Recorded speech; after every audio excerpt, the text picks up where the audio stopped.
When I was there living in China in August 2016, they asked all of the population to attend a free body check test. And they asked us to our blood be tested, our face scanned, and our voice to be recorded. I asked the local officials, can I see the results of those tests? They told me, you don't have any right to ask about the result. If you want to know, you can ask the police. It means that it's not about the benefit or good of the people. It's being used for some untold purpose of the Chinese government.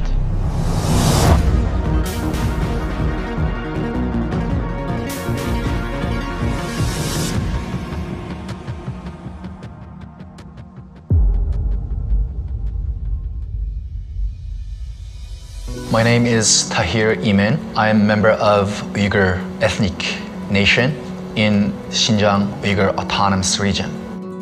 So Xinjiang is in far western China, where there is a Turkic minority living there, among other minorities in China known as the Uyghurs. It's a very different part of China. It doesn't really look like Beijing or Shanghai at all. It's much closer topographically and culturally to Afghanistan and Pakistan.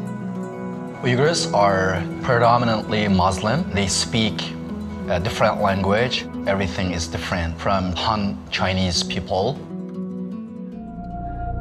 In 2016, the Chinese Communist government created a big police state in the region. Living in that region itself feels very much like an open-air prison. When you get up in the morning and you commute to work, you'll be stopped at a checkpoint and have your cell phone messages searched. When you apply for a passport, you might be asked for a strand of hair or an eyelash for a DNA database, or asked to take a 360-degree portrait for facial recognition cameras. Those DNA collection and the face recognition system and other surveillance technology became only one part of their oppressive and ethnic cleansing strategy on the region. They created a large amount of camps to arrest and detain the people. According to the UN, as much as 1 million Uyghurs are now in these detention centers that the Chinese call political re-education centers or even vocational training centers, as if they've moved these Uyghurs into these centers to provide them professional help and work training. They are sent to those camps to renounce their religious and their national ethnic identity. Last May, the Chinese police official, they contacted me. They asked me to cooperate with Chinese government. At least I should stop my writing about the Chinese oppression. After I rejected, the police officer told me, we will educate your daughter as a communist loyalist against you and the other Uyghur people. Your daughter would be #1 enemy of you. We've seen journalists writing about it. We've seen organizations like Human Rights Watch, independent researchers out of Australia, Germany, the United States.